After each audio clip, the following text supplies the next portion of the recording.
Hey, this is Jim McDonald. Welcome to episode 227 of the PowerCast. There's a lot of bad shit going on in the world right now. Natural disasters and shootings and the like. And those are things that on an individual level, we don't really have any control over, but we can control whether or not on a day-to-day basis, on a moment-to-moment basis, we are positive people doing positive things or negative people doing negative things. You can choose to help out friends. You can choose to help out people in your community. You can choose to help out victims of tragedies like the ones that we've just seen over the last couple of months. Those are a road toward positivity. Those are good things.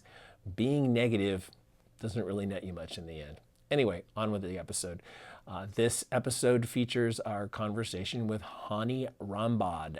Hany is the coach for seven-time Mr. Olympia, Heath. He currently has a trainer featuring his FST7 training method on bodybuilding.com. The easiest way to get there, I'll put a link in the description, but maybe the easiest way to get there is just to Google Hany, Hany Rambod, Rambod, just like it sounds, and bodybuilding.com, and you will get right to his trainer and check it out. He also is the guy behind Evogen supplements, and he talks about that quite a bit in the course of this episode. Anyway, enjoy this show. We'll be back on Friday with another show with just me and Mark. Have a good one. Support for this episode of the PowerCast comes from Precision Nutrition, home of the world's top nutrition coaches. Head over to get.pn/PowerCast for a free nutrition course, especially for PowerCast listeners, focusing on the role of carbs. That's get.pn/PowerCast. Reebok.com, home of the legacy lifting shoe, the official shoe of the PowerCast. 8-Man Apparel at 8manstrong.com. Compex Muscle Stim products at CompexUSA.com. Use the code PowerCast for an additional 28% off all but the lowest price model. HowMuchYouBench.net. Use the code PowerCast for 15% off slingshots and free shipping on orders over $100. And Bodybuilding.com, the world's largest fitness website and supplement store. Bodybuilding.com has free plans for every level. Visit Bodybuilding.com today to become your best self.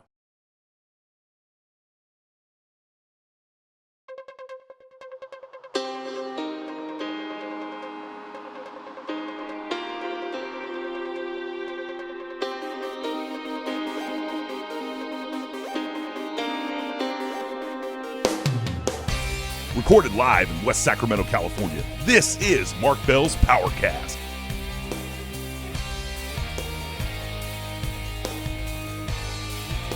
Standing just to the left of Jim McD, here's your host, Mark Bell. Yeah, I noticed that. Like, I had to charge my phone a number of times at the Olympia. We're rolling, right? Yeah. I'm kind of confused about the new phone. So it's like they really confused you pretty good because they got like the 8 Plus, and then it just goes to 10. 10, yeah, exactly. There's no 9. My guess is that the 9 will come after the 8, and the 10 will become the 11? I'm not sure.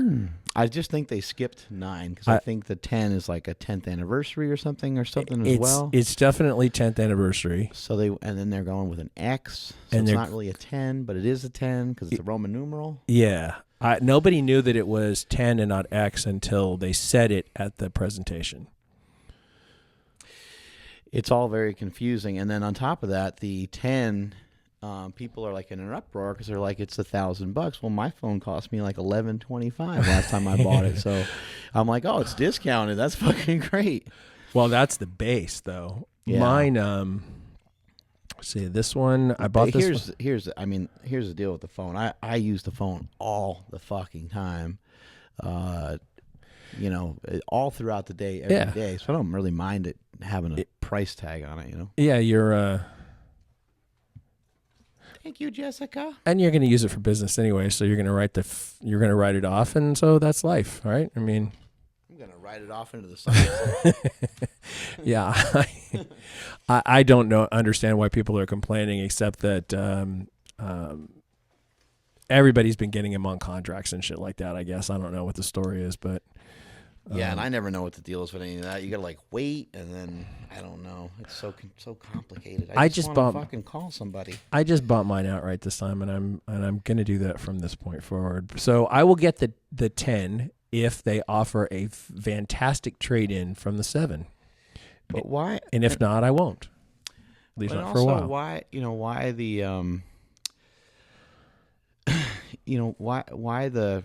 do the 8 and the 10 come out at the same time? I mean, it's almost identical time. It's like a month apart, right? I think that part of it was that they could not get enough of the screens to satisfy everybody. Those OLED screens that are on the 10. It's okay for these big companies to fuck up. That's a good question, but everybody fucks up, right? Yeah, they just have a lot of dough. So I guess like Chrysler or somebody, they'll just be like, oh yeah, this is this could cause a lot of problems. This is very like unsafe. Yeah, there's like, a lot of recalls on your. We're gonna get sued, but we estimate that we're only gonna lose like $200 million, so it's not gonna be that bad. Right. Yeah. They have some actuary computing this. Like, well, if we go forward with this, there's an X amount of chance that X number of people are going to die, and that's going to cost X amount in claims, and it's totally worth it. It sounds like Fight Club, as a matter of fact. That's like kind of what the guy did in Fight Club, right? It does kind of sound like that. Yeah.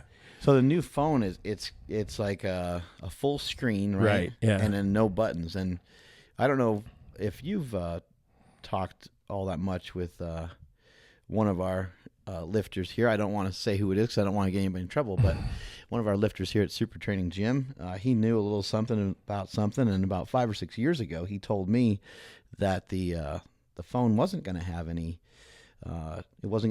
edges to it. It was going to be a full screen that wasn't going to have any buttons on it. And then here we are. Yeah, well, there we are. It's a long ways away from 5 or 6 years ago when the phone was, about half the size that it is now.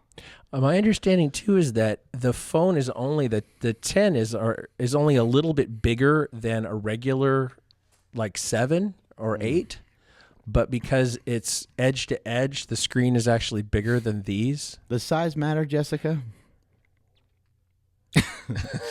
We're asking somebody off screen here if the size of the phone matters. I'm talking about the phone.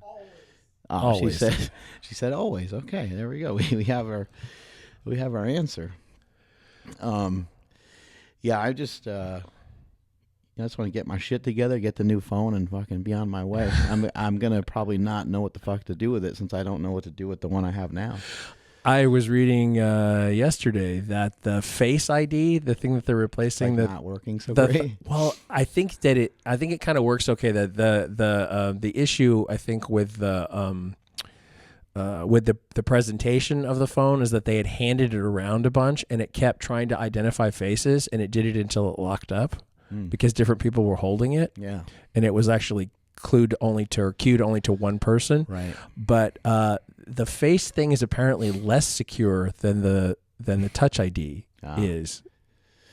And Jesus Christ. I like the Touch ID myself, to tell you the truth. The more places that I can use Apple Pay, the happier I am. We're all going to hell. That's all.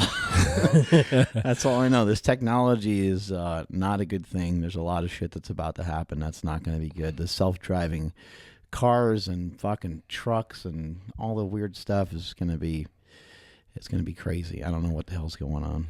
Ignore me for a second. I have to go and check and see if that camera actually came on or not. Oh my God. So we just got back from the Mr. Olympia contest, and it's always a lot of fun, but Vegas is always just, Vegas is always just Vegas. It's always fucking weird. And I got into a conversation with our documentary specialist, adult documentary specialist, Stephen Granzella. Oh, okay. I was going to say, yeah. It's And got to be a little Smokey. And so he and I had a discussion because I had to wake up early and train with Michael Tren, which that was a lot and of Brian fun. Shaw. Yeah, and Brian Shaw. That was I heard that's spectacular. It was like way too fun. It was ridiculous. But being up that early in Vegas is actually being up late, really, right? Because other people are just about to go to bed. And there was a lot of ladies that were up that were not wearing a lot of clothes. And I was like, oh, where are these ladies coming from? And I was talking to Smokey, and he goes, "Oh yeah," he goes, "I saw those same ladies." He's like, "They were doing the walk of shame." I was like, "I'm pretty sure when your profession involves fucking people that there is no walk of shame." Yeah. And it started a debate. Is that what led to the discussion about self-worth? Yeah, and then Smokey made the argument. He's like, "No one understands self-worth better than a hooker because they know how exactly much what they're each worth. thing costs." Yeah. I thought it was a pretty good defense. I'm willing to degrade myself for this amount of money. Yeah. If you want to be with me. It goes, it scales upward. And oh my God. That's, I didn't realize that was the impetus of that particular discussion. That's great. But yeah, anyway, the Olympia is always a lot of fun. Got to hang out with Brian Shaw, got to hang out with our team and our squad, and the booth was doing well. And it's always great to see, all the fans, people coming up saying, "I love the PowerCast. I love the PowerCast." Yeah. People all fired up. I was walking around kind of stealthy a lot of the time, and I know that somebody's a big fan if they actually stop me when I'm out of context. The other weird thing that happens is that because our audience is balanced so much toward the audio only side, that people don't recognize me until they hear me speak. Ah. So you have to just sit there with a megaphone. Well, I was on the edge of the booth I talked to Jesse quite a bit because I hadn't seen him in a while, and somebody came up and they were looking at slingshots or whatever, and I said something and like shock and turn and like, "Oh, you're Jim McD." I was like, yeah, as a matter of fact, I am. I have YouTube Red, not RedTube. I have YouTube Red. Wait, you have both? Yeah, I have both. Okay, there you go. Full subscriptions. I got Jessica to laugh pretty good, so that's a good thing. But yeah, I have YouTube Red, and so like if I am listening to something and I move on to doing something else, emailing, texting, or whatever, it'll still play in my phone. I don't think if you have regular YouTube, it doesn't, because I saw somebody when the new phones came out, I saw somebody complaining about the fact that you can't do that, and I said, no, that's YouTube. That's not the phone. Yeah, anybody listening to this right now, I think you should fucking get YouTube Red. I think it's like, is it like $12, something like that? It's something like that. It's pretty cheap. It's worth it. It's worth it to be able to like plow through some work while you're listening to whatever video, or a lot of things don't. A lot of things are actually better without a visual. Sometimes so you don't this always show's have probably to, one of them. Yeah, exactly. But the cool part is you can kind of tune in and out, and if you're talking about a certain thing or if there's like emotion to it, then you can be like, oh shit, I better go back and check and see what they're talking about. But that's usually the way I listen to Rogan. A lot of times I listen to Rogan through YouTube, and part of the reason I do that is because his shows are really long, and the one stuff that pops up on YouTube is like formatted for 8 minutes or so at a clip, and they'll just keep playing.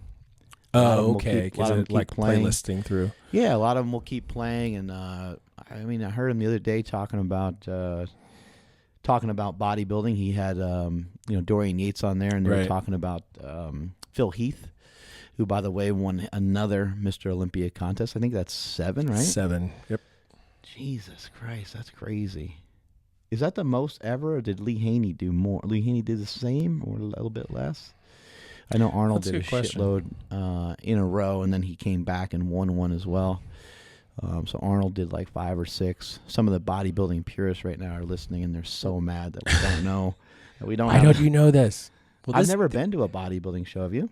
No, I actually. Oh no, I lie. I went to Team Quest in 2004 in New York City, because I knew somebody who was competing, and it was just the morning show, just the prejudging. I didn't see the night show or any of that kind of stuff. So yeah, I've never actually been, even though we go to the Olympia, we go to the Arnold. I've never actually been to a bodybuilding show.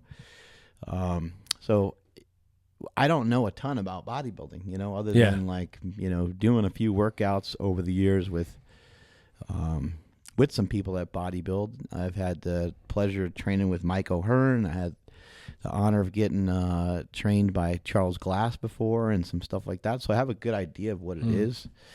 And I always just shrug it off and laugh when somebody says, hey, you should bodybuild, because I know how hard it really is. it's almost like the difference between making somebody laugh and being a comedian.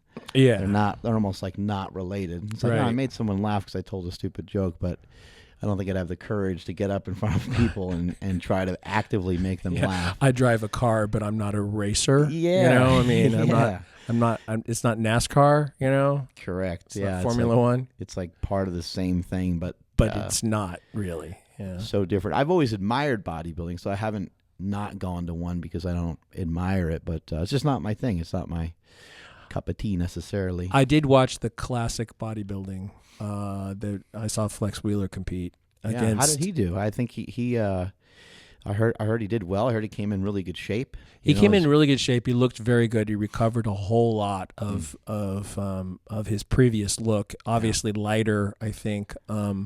He did not place according to what Stan told me, but he was very happy with the condition that he got into, and he posed, I think, that night.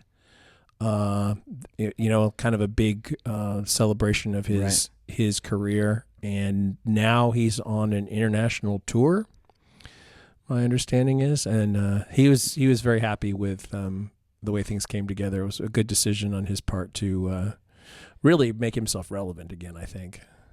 It's got to be tough to come back after all those years of being inactive. Yeah, in the sport. especially since he had health concerns that sort of curtailed his career. I think he had like a career-threatening car accident, right? Yeah. And then he also had some sort of kidney thing or something like that going on, and That's my understanding too. Jesus, and then he came back and he looked awesome, and a lot of people say that he's got the greatest physique of all time. Yeah. Well, he looked really good. I think that the difference, a thing that Stan said to me is that these guys that he's competing against are in their 20s, for heaven's sakes. And so the quality of their skin is different. Their skin is so thin compared to, Flex is 52. Yeah. He's nearly my age. There's got to be a difference, too, when you've never been fat ever in your life. So Right. those younger guys, maybe they've never, I don't think Flex Wheeler's probably really ever been necessarily fat, but he probably, and once he retired and stuff like that, he probably gained Didn't maintain the leanness that he had when he was, like, how could you and why would you, I guess. Yeah, bodybuilding is a really interesting, sport. I think when you look at other professional sports, I think people are skeptical. They're like, I don't know. Like the guy probably takes something, but maybe, I don't know, maybe he's not. We're all so different, and there's so many different levels. We see it all the time in powerlifting, and there's guys that have been tested that have broken, all-time world records. We've talked a lot about that on this podcast before. And I always just kind of say, like, I don't think it's possible that everyone that gets tested and everyone that shows up clean, I don't think it's possible that every single person is cheating the system. Some of them have it seems to be, unlikely. Some of them have to be clean, but it kind of, the question arises of, like, how big could you get? Like, could anybody, what would somebody look like if they were 100% natural and they stood next to some of these pro bodybuilders? Would they, are they 50 pounds less, 80 pounds less, 100 pounds less? Yeah. I don't know. I did hear about that Alberto Nunez competed over the weekend, not at the Olympia. Yeah, in a he gets insanely lean. Yeah, and a natural show, and he actually didn't place very well, according to what Leanna told me. He was not expecting to do particularly well, Right. I don't think, because he's doing a number of shows in a row. Again, maybe He's something not like that. particularly short. You know what I mean, in terms of his so his body weight, might not hold up for. Am I not? You know what I'm saying? His like vascularity is insane. Oh yeah, though. no, definition wise, I actually also, having not ever been to a bodybuilding show, I mean, I almost wonder if the guys that are natural, if they can almost obtain a leaner look, even though they would be a lot smaller. The guys that are using large amounts, and I know they're using stuff to combat each other, but like all that extra water. yeah, the extra water you take in from having so much testosterone running through your body, and then just just the overall mass, just being like bigger. Mm-hmm. You know, it kind of makes me wonder, like, could you, you know, have better striations through your legs or something if you were natural, and if you were naturally talented.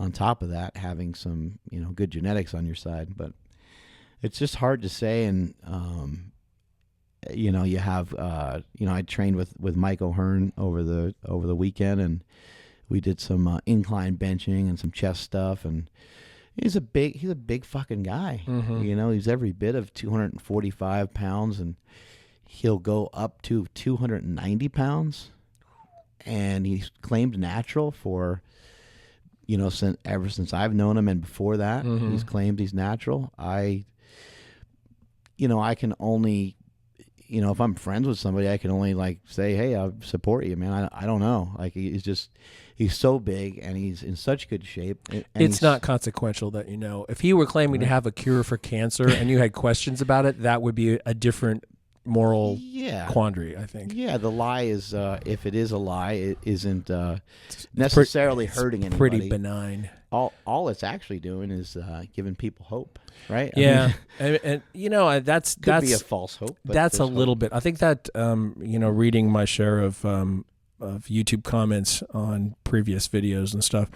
Nobody on YouTube is natty, according to YouTube right. viewers. That's thing number one. But the other is like, oh, you're misleading people. Well, here's the thing. The thing that people are misled by is that their genetic potential is unlimited, and that's not true.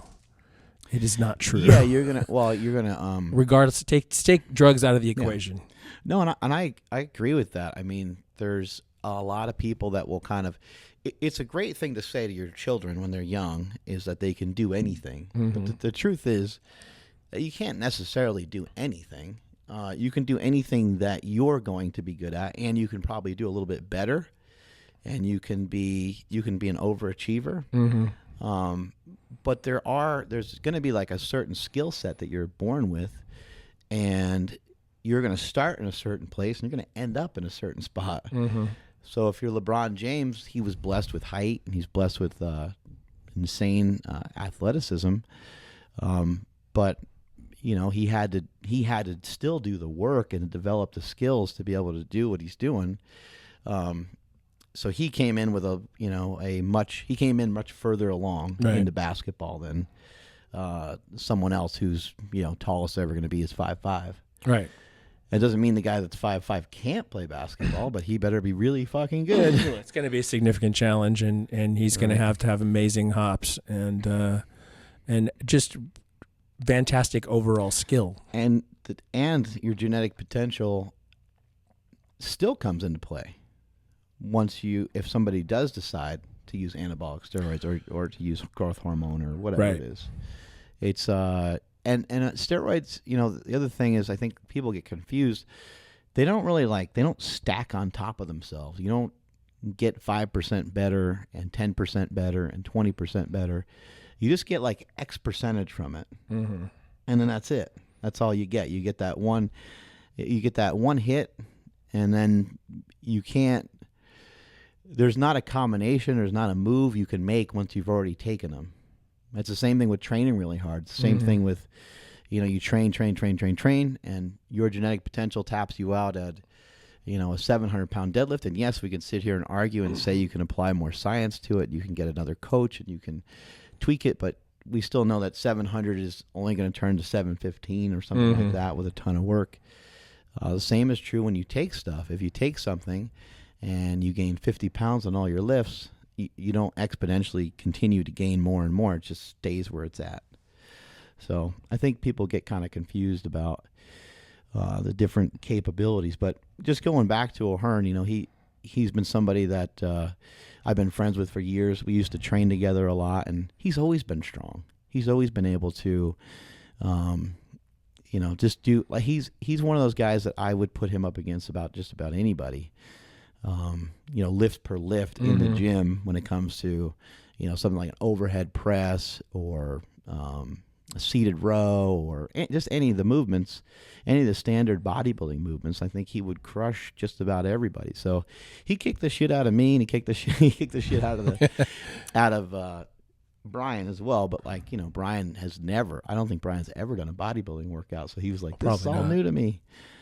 And I told him, I said, Brian, like, you're worth too much money, man. Like, I'm just fucking around. I'm just having fun, and I'm not about to get hurt. But I'm like risking less than you are. You need to be, a little bit careful. But it was still fun. Yeah, and I kind of gathered from Twitter that Mike did not know that Brian was coming. No, he didn't know that he was coming, and then also Mike, he's got strategy to everything. He always wants to win. Right. For me personally, I just never really care that much about that kind of shit. But he showed up intentionally about 40 minutes late. He must be borrowing Bradley Martin's watch.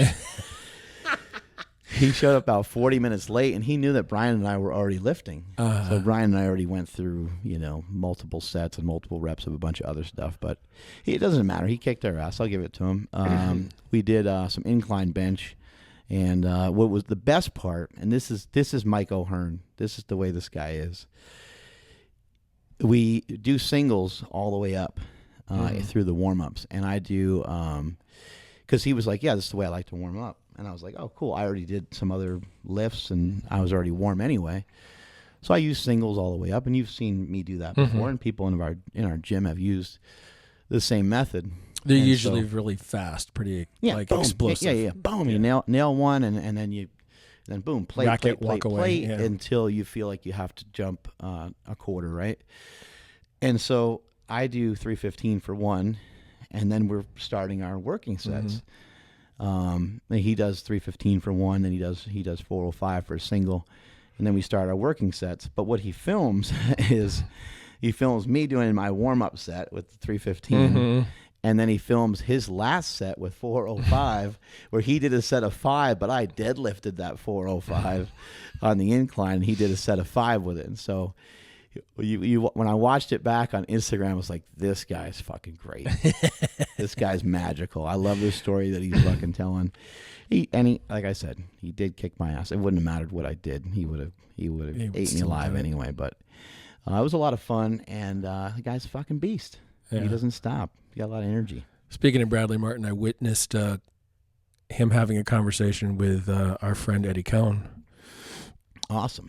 Took a picture of that. That was like, it was very quick. I had to just jump in and take it. But Bradley definitely has a lot of respect for Ed. I don't know. Yeah. I don't know if they'll ever do anything together, but yeah, you should. Bradley's like a little kid. He really is. I made a post. I took a picture of him and Brian Shaw together, and basically said, people would say, oh, Bradley Martin, he's famous for no reason. And I said, he does a lot of tricks for clicks type thing, where you're squatting on a hoverboard and you're lifting these chicks and doing all these crazy things. But I just kind of said, asking people, to comment on it and to see what their take was. Aren't we all, if we're not trying to get attention, then what are we trying to do? Our post, if Brian posts him doing 1,050 deadlift versus Bradley posting him doing lunges with a girl on each side of the bar, I understand the difference. I get it, because Brian's competitive and he's sharing something that he competes in, but everything's a competition. Life is a race, and life is a competition as well. And so he's just trying to drum up interest, trying to be relevant, and I think that's kind of what everybody else is trying to do. Yeah, well, this is the time, you know? This is the time, of all the time that we've been doing this is the time that somebody can use all of their attention-grabbing skills to get ahead. Yeah. And and Bradley looks amazing. I'm sorry. You just you can. Well, that takes a lot of work. Yeah, it does. So if he's famous, he's not famous for no reason. The guy's fucking jacked. He's I don't know, 6'3" or whatever he is, and that part that's genetic, obviously, but he's got 20-inch arms. He's got a small waist. Good-looking guy, and he's fun. He likes to have fun. I mean, all the videos you watch, he's always laughing. So it seems like he's always having a good time. If there's anything fake there, then he works day and night at being fake.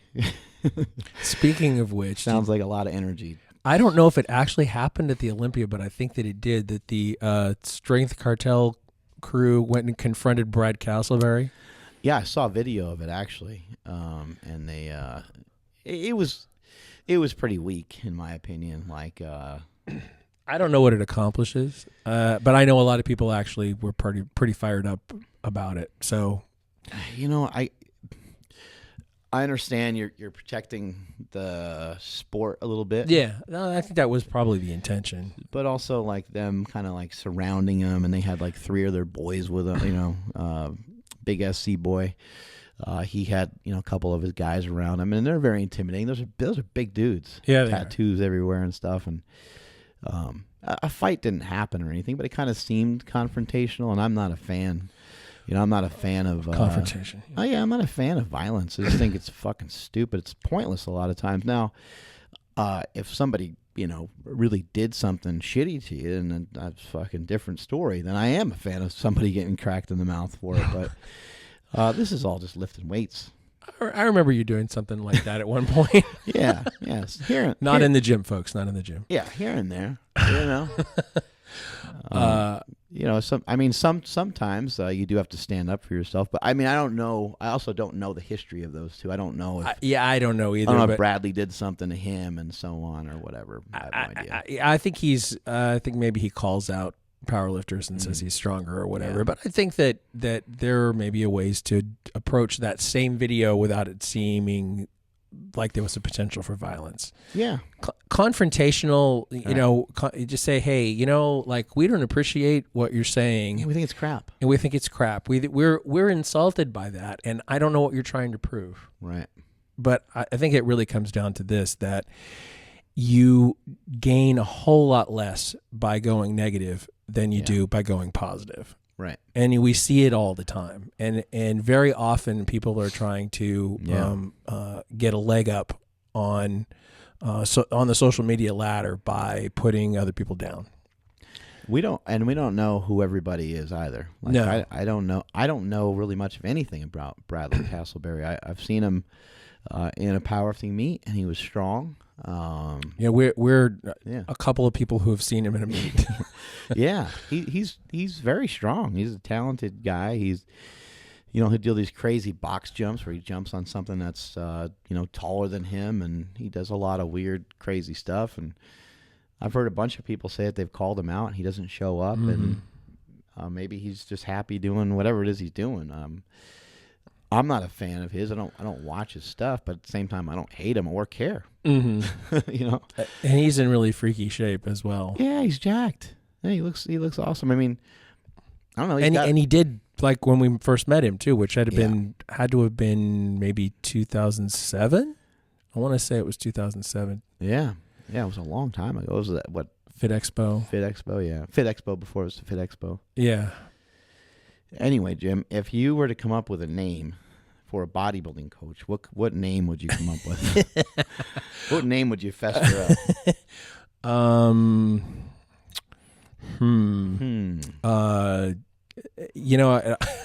always go back to the ones from Mystery Science Theater 3000. Big McLarge Huge. Beef butt knob.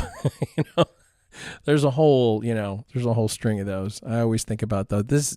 This our guest's name is a little bit reminiscent of that. Yeah, Hany Rambod. Well, this guy's worked with all kinds of people, including 7-time Mr. Olympia champion Phil Heath. How do you get people prepared for the Mr. Olympia contest, to get somebody in shape? And to dial in, they always have to dial in their water consumption, and their carbs, and it's like a real science to it. Yeah, there's sodium and all this shit. That's where the extreme stuff really comes in. Not that the training isn't extreme, not that the diet isn't extreme, but that last bit of making it all show up on stage is where where it gets really ratcheted up, I think. Yeah, and maybe in powerlifting, I know that people talk about prepping, meat prep and all this stuff, and It matters. I mean, it matters kind of how you control it. But we've seen people do it a lot of different ways. Mm-hmm. And it didn't. I always like to say that it didn't used to be called prep. It used to be called a training cycle. Yeah. And that didn't mean a training cycle of drugs. It meant like a training cycle of like week to week. You did particular things. You would progress from one thing to another, and by the end of it, you would be prepared to take, especially in the geared era, take a week off, and you would super compensate, and you would be. And the training cycle is the meat prep. That's the whole thing is the meat prep. It's not the last 4 weeks. Yeah, right. Bodybuilding is quite a bit different, although it has some similarities. Somebody might work on a weakness, but they probably don't really have time to work on a weakness in their 16 weeks till their competition. How much are things really going to change in terms of actual muscle mass in that period of time? It's just making it show up, right? I mean... Right. Yeah, more so than anything, it's probably peeling back some layers and making sure that you lose body fat and lose the water weight and all those different kinds of things. And then also, they do have to be functional. Mm-hmm. They're up there. If you watch Phil Heath on stage, he's up there posing a mile a minute, and he's like smiling and shit like that. Like he's got good energy. Doesn't seem like he's going to crash. It doesn't seem like he's going to pass out, and many bodybuilders have passed out on stage, cramped up on stage. It's a very dangerous sport. 2 guys just passed recently, not necessarily just from bodybuilding, but from the sport and some of the shit that surrounds the sport. And so it can be really dangerous. And to get somebody just dialed in just right in these extreme caloric deficits while they're training their asses off probably too, has got to be tough. I think I remember having read... well, I know I read the book. I just can't remember the exact title. I think it was Confessions of a Bodybuilder, but I'm not sure. About a guy in Southern California who did a couple bodybuilding shows and talked about how he had lost so much fat at the end when he was ready to go on stage, and had taken so many diuretics and stuff that his kidneys were failing, and like the fat pads in his feet were so depleted that like it hurt to walk. Oh my God. Now, the guys that we see on stage there are probably not in the condition that they've lost so much fat pad that they can't walk. Yeah. And they seem to be able to handle themselves. But the kidney thing happens, you hear about it pretty often. Yeah. And it's happened even in powerlifting, Yeah. Just when somebody's trying to drop some pounds for a contest, sometimes they'll not feel so good. They get a lot of back pain and end up in the hospital. It definitely happens. Just my own experience with powerlifting, dropping 10 pounds, 15 pounds, trying to be water restricted. I remember just getting a crazy cramp in the middle of the night, and I did not look like an on-stage bodybuilder by any means, and so I don't really understand how they do it. And so hopefully we can find out some of that information. We can find out, what this guy thinks of ketogenic style diet and what he thinks of if it fits your macros, and we can ask him all kinds of shit. Absolutely. Let's give him a call. I guess it's worth noting that if for some reason this call doesn't work, we can take a pause right here. Actually, we are going to take a pause right here for our sponsor, Precision Nutrition.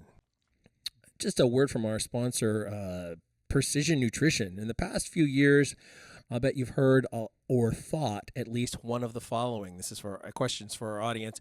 Carbs spike your blood sugar and insulin, which prevents fat loss and causes fat gain. Carbs, especially sugar and grains, cause inflammation, and carbs are not an essential part of a healthy diet like fat and protein are. Have you heard those things? Have you thought those things? It's a real guessing game out there. You don't know what's true all the time. And I think a lot of us could use some help. And even in talking to you about your diet, we're on vastly different diets. Yeah. Our diets are quite a bit different. I'm not someone that really tracks stuff and really pays attention to the exact macronutrient breakdown. Meanwhile, you're following something that's totally different. Yeah, and I'm trying to do that, yeah. And you've lost some weight. Yep. And I'm following something totally different from you, and I've lost some weight. And it's really just a matter of finding something that's going to work for you. And I think you just hear that over and over again. It sounds very cliche, but I think it's very true. If you can find something and you can start to break some bad habits, then you can really start to get back on the right track. And something like precision nutrition is going to help lead you down the right path. Yep. All of this seems obviously very simple if you just make it all black and white. Right. And what you're pointing out is the fact that it's really not black and white. Simplistic ideas about good food and bad food ignore biological complexity and the bigger picture of the whole diet scene. That's why our sponsor, Precision Nutrition, created a brand new free course for PowerCast listeners to dig into the science behind low carb and ketogenic diets.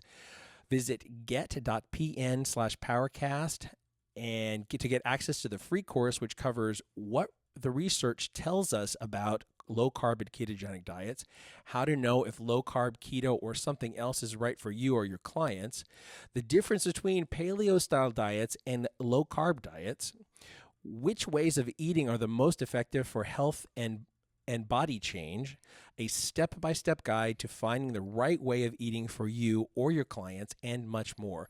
Not only will the course give you a deeper understanding of these topics for yourself, but when friends, family, clients, and colleagues come to you for advice, rest assured that you'll have the science-based, client-tested answers that they need. People ask us questions all the time, and we know what we know. But do we always know the science behind it? And can we always answer those questions in a way that's tailored to that person's particular needs? Principle of awareness. It's a key component to anything, to gain further knowledge and to know why you're doing something is extremely important. The other thing is, have you been stuck losing weight? Yeah. Yeah, so have I. Yeah. And I have a very conscious effort towards losing weight. I'm exercising more. You figure out ways to eat less or to work your way out of some bad habits and things like that. And the only thing that's been successful for people that I've worked with personally have been people that continue to interact with me. And those are the people, because you really do need somebody. You think you can do it on your own, but it's very difficult. You kind of need someone to lead you to it. And so I think with precision nutrition, that's exactly what you're going to get. You're going to get a group of people that care and a group of people that are going to lead you to the right thing. Trust me when I say this is some of PN's best work over the last decade. They've helped nearly 100,000 clients get their own eating on track and nearly 50,000 professionals stay on the cutting edge of the industry. Consultants to companies like Apple, Equinox, UFC, and Titleist, athletes like the newest U.S. Open champion Sloane Stephens. They're doing amazing work, and you need to check it out. So if you want to understand the science behind the low-carb diet trend and the best way of eating for you or a client, grab the free course at get.pn/PowerCast. That's get.pn/PowerCast. Check it out, guys. Check it out. But it should work fine. Do I need to put headphones on to hear them? Yeah, you do. That's why they're there, huh? That's why they're there, yeah. You're like prepared. I'm trying to be, yeah. And then he doesn't need to be on speaker. No. FaceTime audio, right? Yeah, if we can get that, yeah. Bam. Let's try it.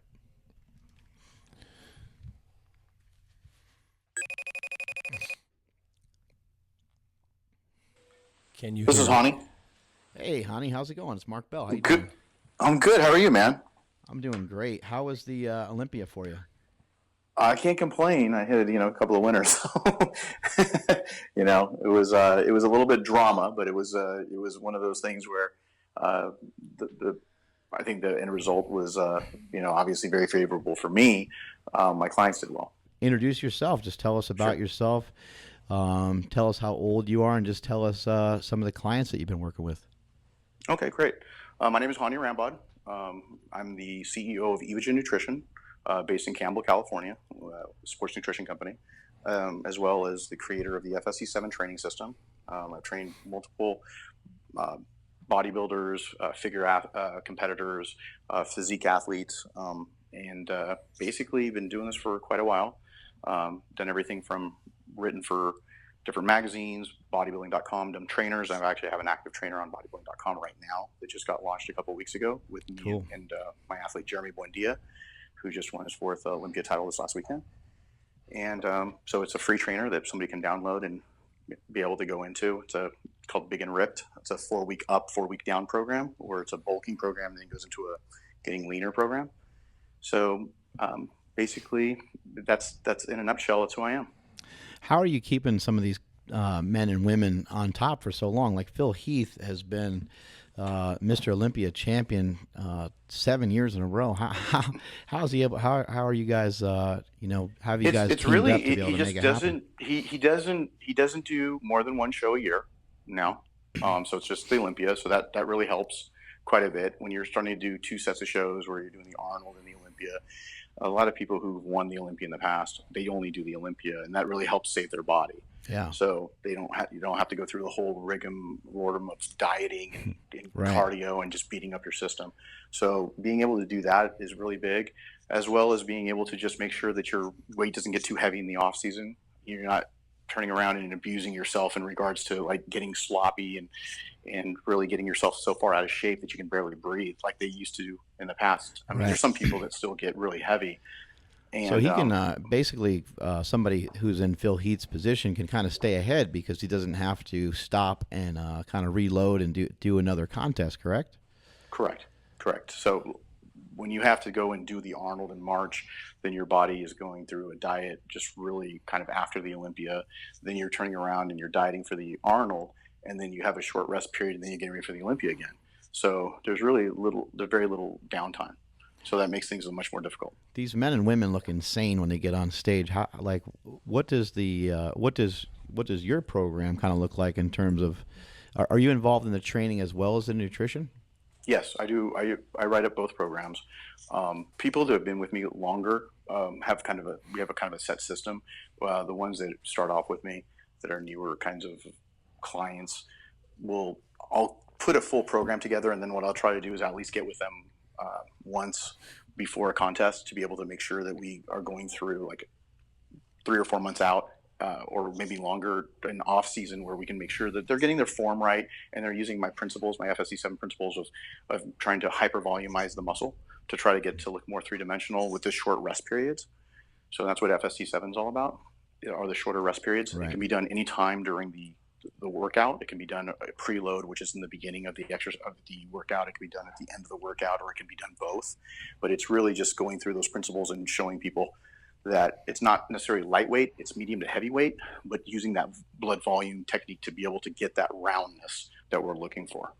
Just say you're like training you're training your biceps or something like that. What would that look like using your program? I know some of our listeners are going to be aware of it because you publish some stuff on the internet and stuff, but give us a little bit of the rundown for those people that might not know.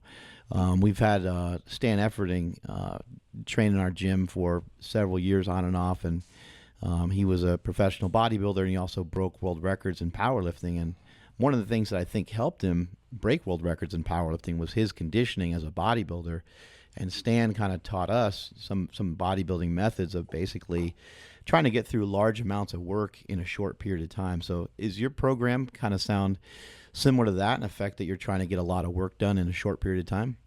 Yes, it is. So you're with my FSC7 program, what you're doing is you're trying to put together principles to be able to increase the amount of work in a shorter period of time and create higher amounts of intensity while coaching somebody online.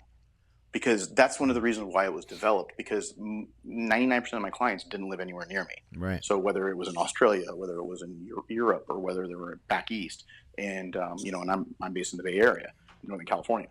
So, when I was working with Jay Cutler in 2009, it was one of the things that we really wanted to go over was trying to hypervolumize the muscle. So if we were working arms, we would be doing 16, 20 sets. Wow. And then we were throwing in also FST7 sets, which are the 30 to 45 second rest period sets, which are normally done at the end of the workout. And people think, oh, it's like a pump set. No, not really a pump set. What you're doing is you're really working hard, and you're also maintaining tension between sets by flexing the muscle. So you're doing either front double bicep poses, or you're doing just contractions in between sets to get more time under tension. And by doing that, you're basically hypervolumizing the muscle belly so that you can grow into the pump. So you want to try to get such a stupid, sick pump that you are able to grow into that pump during the next several workouts. Wow. So we would do FST7 exercises at the end doing spider curls, and it would be using either a barbell, a short barbell, or a cambered bar, or even dumbbells. And imagine doing, with 30 seconds of rest, doing curls, and then somebody's grabbing the barbell, and then you're doing another one 30 seconds later, then 30 seconds later, then 30 seconds later, and you're doing it for 7 sets. And now it's kind of transformed where with Jeremy, what we'll do sometimes is we'll do that, and then we'll superset it with another exercise. It could be a cable, a hammer, like a hammer curl using a cable, right, and a rope, and then we'll superset the two, and then again do one, then the other, wait 30 seconds, then do another, and you're doing that for 7 sets. So the principles have kind of evolved, but really what it's about is really hypervolumizing, and by hypervolumizing, what you're doing is you're triggering a lot of growth factors, and those natural growth factors help with your natural insulin sensitivity. IGF-1 levels are higher. Your body is able to burn calories at a higher rate. You burn more body fat, so you can do less cardio. All of those things have been shown in higher volume types training to be clinically proven, just like German volume training. The only difference is German volume training is 10 sets, mine's 7, and mine's also uses principles of before and sometimes after the base sets. So if there's 4 exercises in curls, because I'm using your example of right, arms, right, what you're doing is your first exercise could be an FST7 movement. Let's say it's a dumbbell hammer curl. Then you're going in 30 seconds rest, you're doing 7 sets. So you're getting that mind muscle connection to get the pump going. Then you're doing your heavy stuff like a fixed barbell curl. You're doing maybe you're doing seated curls on an incline bench, and you're doing those heavier, more traditional style. Right. And you're usually using heavier weight, and you're trying to hit just different fibers, and you're trying to be able to get the principle of a bigger muscle is a stronger muscle, right, but also incorporating the hypervolumization methods to get the more 3D look. So you might use some of what you're saying potentially before and or maybe after a workout, right? Correct. So you're doing it in the beginning of the workout, and then and also at the end. Wow. So that sounds brutal. It is brutal. Like I said, if you get a chance and you go to bodybuilding.com, you can watch some of the videos. But we would do a leg press to a walking lunge to like a hack squat. Oh man! and then you rest 1 minute and then do it again, and then you do that for 7 sets. Your ass is just sore for 6 months. Absolutely. That's why you just got to bathe in BCAAs and make sure you're getting food every 2 hours, and right, Epsom salt baths and everything else that goes along with it. Do you think CrossFitters are benefiting from, what you said, the hormonal response to your training with low rest and getting a lot of work in? Do you think, that like a lot of the CrossFit, especially, the males, they look like they're in good shape, but the women in particular have really hardened up quite a bit. Do you think that the CrossFitters are perhaps getting a similar results from, they're not really using bodybuilding per se, but they are getting through a ton of work in short periods of time? Yes, I do think that's it. I think that's it. I think some of them are playing around with probably a little bit more of a keto diet. Right. I think that's helping their conditioning. Obviously, there's always a chances of PEDs or whatever else that can be that X factor. But for right, just to take that out of it, I think that it's all about time under tension and how much work you're getting in the shorter periods of time. When you're really resting, like in powerlifting, and you're usually taking more time, it just, you end up getting a different type of physique. When you're taking less time between sets, you tend to get that harder look and more muscle separated look.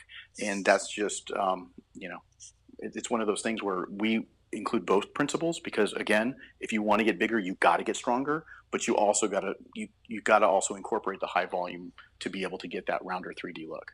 So if you do some of this before your actual lifting, it's got to be really tough to be able to lift anything heavy. But again, that would even play into your conditioning, because once you got used to it, you'd start to get better, right?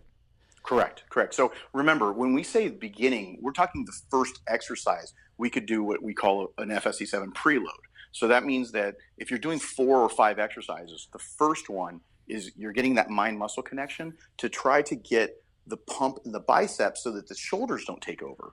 So sometimes traditionally you go into like, let's say you want to work on your arms, Mark, you might go into just like, let's do warm-ups or working sets with dumbbell curls.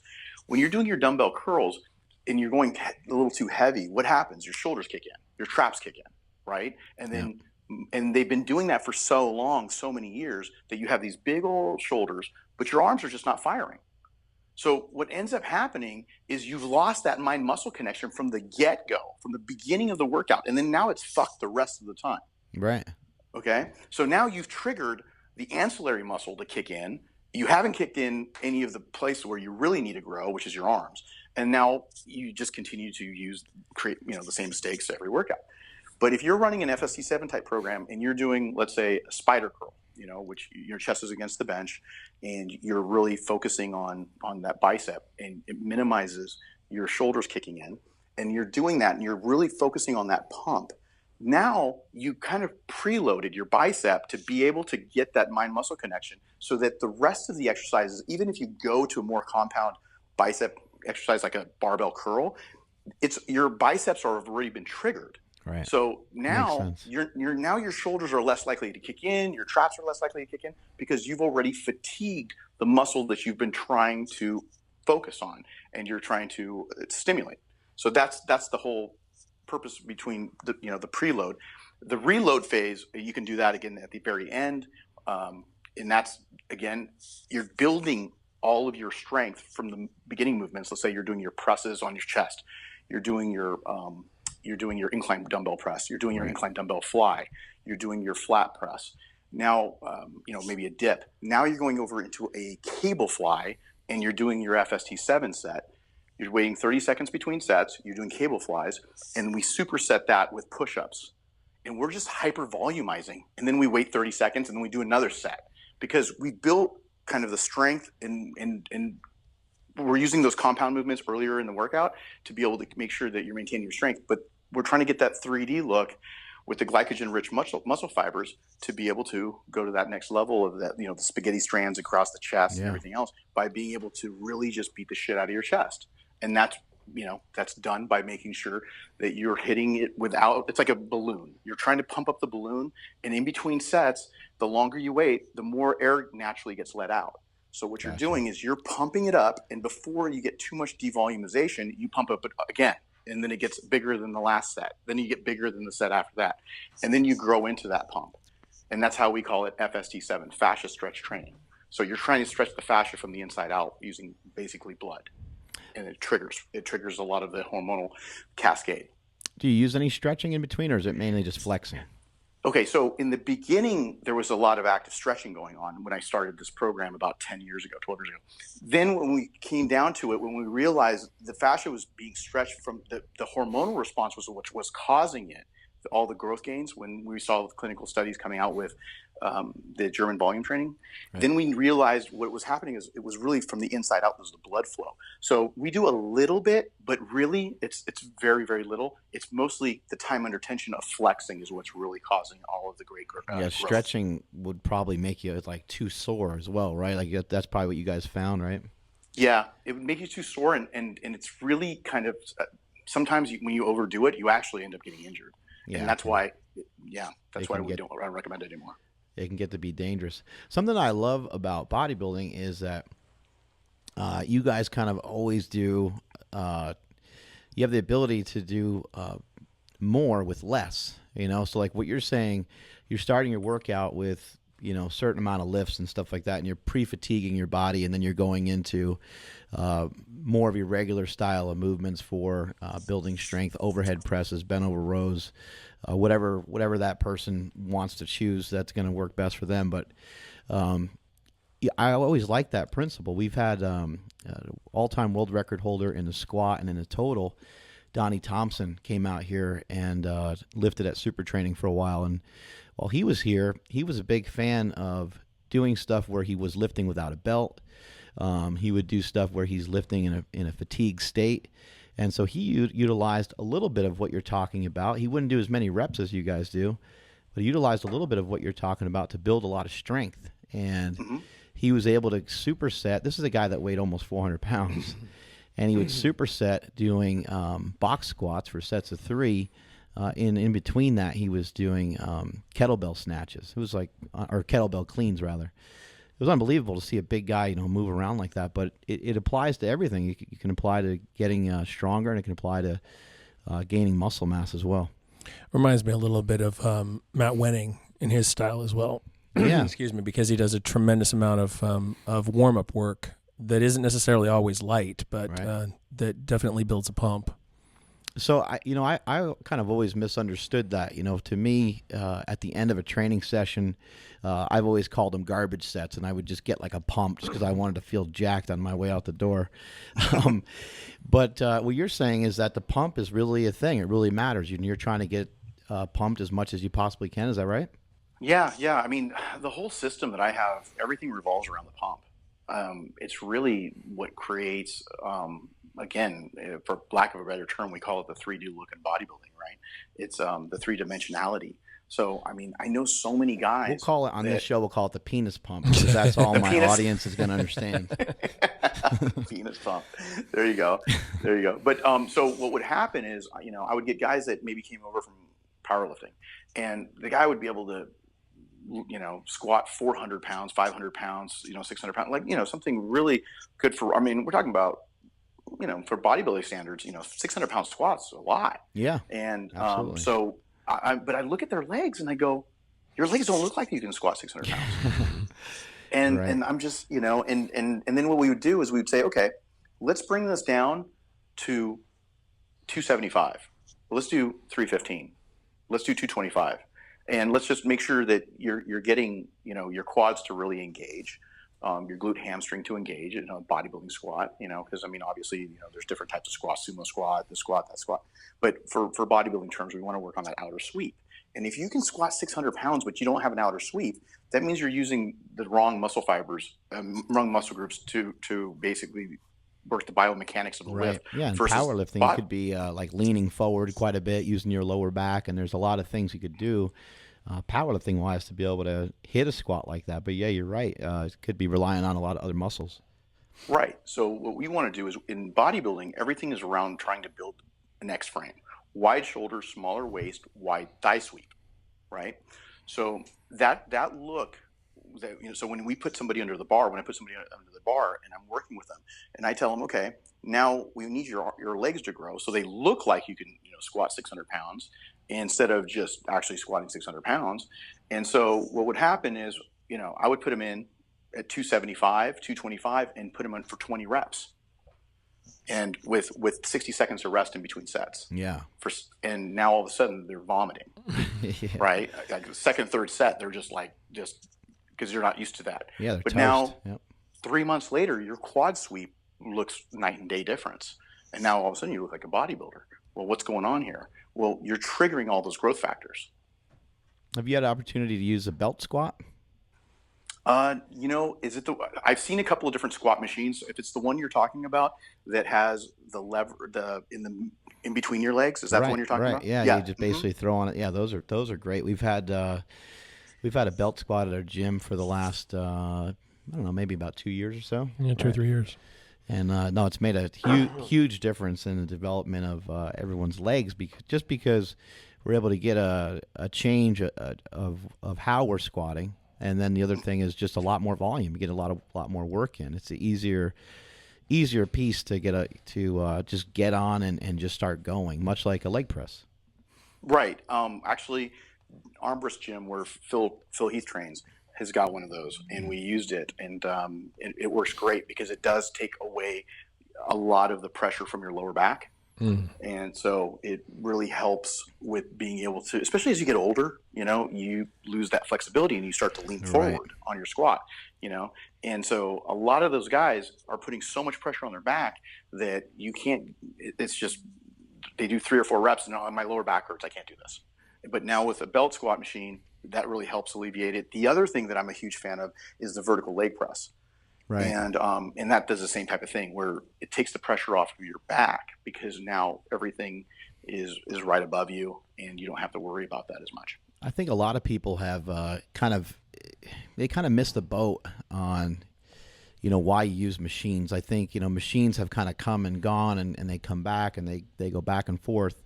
But in my opinion, they should be something that's around forever and should be utilized forever, because the machines have their own advantages, just like a barbell. A barbell's got several advantages, but it also has several disadvantages. The engagement that you're going to get from doing something like a squat, as you mentioned, you have to do it in a very specific way in order to get a specific result. Whereas on the machines, there's a little bit more leeway with first of all, the intensity is way different. So the ability to get hurt on the machine is quite different. The feel is quite different, but they're just easier in general to work. And this past weekend, I was training with Mike O'Hearn and Brian Shaw, so that was a really interesting group to Yeah. to train with. But we hopped on just a free motion chest press, and it was great because I didn't have to warm up for 15 or 20 minutes. I didn't have to foam roll. I didn't need pre-workout. I didn't need to try to rely on all these other things to prepare myself for this press. Normally, if I was going to bench press, I would need to do a lot of things to get prepared for a bench press, and I would bench the bar several times. My shoulder would bug me, and it would just take me a long time to get warm and feel ready. Whereas with the machine, it's like, boom, you hop on there, you feel good enough, you do one or two warm-up sets, and you're ready to go. Absolutely. I mean, in bodybuilding, we've basically, a lot of my clients, we've gotten completely away from doing flat barbell bench press. And a lot of that is because of the shoulder tightness. Through all these years of training, everyone gets this weightlifter shoulder issue. Yeah. And you get bone spurs, you get all these other issues, and it's become a problem. And with dumbbells, it's not so much of an issue. But when you're using a barbell on a flat bench for bodybuilding, the number one reason why we get pec tears in bodybuilding is from a barbell flat press. Right. Period. And so, and again, if you get that now aesthetically, I mean, Kevin Levrone went through one where he had that fixed, and he had a really good doctor who was able to sew it up really quick and fix it many years ago. But most of the time, once that happens, aesthetically, you're fucked, right? So I'm sorry, it's just, you're screwed. And now all of a sudden you screwed up, because again, this is in bodybuilding, it's all aesthetics. So one of those things is that when you tear that pec, you're done. So a lot of people have just gotten away from it because of that. And then, using, whether it's a hammer strength machine or whether you're using free motion or you're using cables or all these things to kind of work around, to be able to work around a lot of that shoulder tightness that's starting to occur, especially as you get a little bit older when you've been training for a while.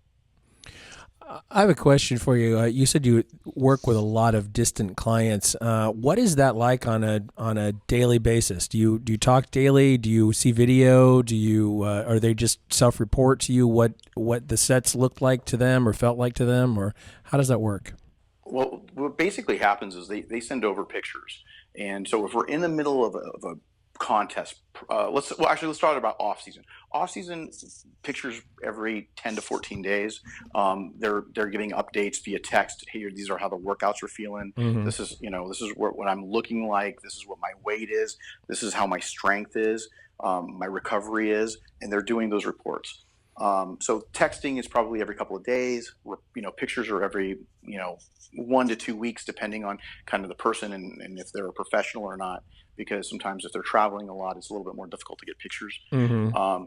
But that's how it looks in the off season. During the pre-contest actual phase, those pictures are happening, every several days. And so it could be from the workout. It could be first thing in the morning when they wake up. It's going to be here's my weight. Here's what I've been, the current diet. Here's what the carb cycle looks like. This is what cardio I'm doing. This is what kind of cardio. This is what the heart rate is. And then you make adjustments. So you start with a set program and then you make adjustments from there. That makes sense. And so that's something that obviously that we don't deal with in powerlifting at all, is that sort of day to day or every few day changes. That's a dramatically different world for us. Yeah, it's something that really makes a huge difference, especially as you're getting leaner, because you're trying to get to the point where you're trying to get ripped. And when you're getting ripped and really lean, what's happening is you're flattening the muscle out because you're lowering your glycogen levels. All right. So you're trying to lower your glycogen levels, but at the same time, if your glycogen levels are low for too long, you lose that roundness. You lose your penis pump. right? That's right. So that's what you lose. And if you lose that for too long of a period of time, it doesn't come back. So you actually start losing, and that's another gauge that we use too, is strength, because strength's indicative of muscle. So if you start to lose too much as you're dieting, then it's a telltale sign of you losing muscle too quickly. Now, normally in a bodybuilding diet, you are going to lose a little bit of strength as you get leaner.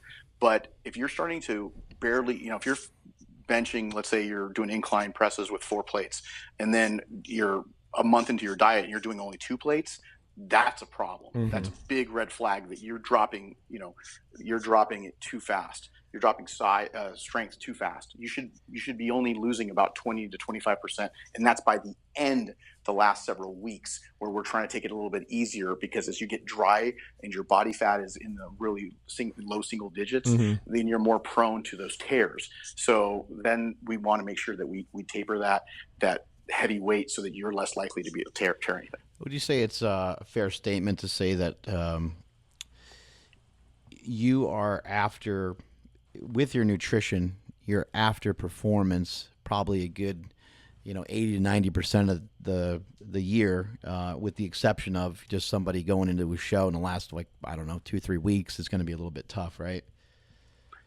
Yes and no. The performance is kind of, and again, it's what your definition of performance is. But my definition of performance is really, being stronger, getting bigger. I mean, the other thing we do is when you measure what your lifts are, right, and you go into a lifting cycle to try to get ready for a competition, lifting competition. It's similar to when we're getting ready for an active strength. I mean, an off season where we're trying to go on with more size. I have my clients actually do measurements, because what we want to do is we want to see which shoulders, left arm, right arm. We're trying to get all of those measurements done. So we're trying to create performance, meaning we want to get bigger, but we also don't want to. We want to get strong. We know we can get stronger, and that's a gauge, but it's also actually physically being rounder through the shoulders and measuring. So if your arms are measuring 19 inches and they look small on stage, then we need to go to 20. We need to measure that.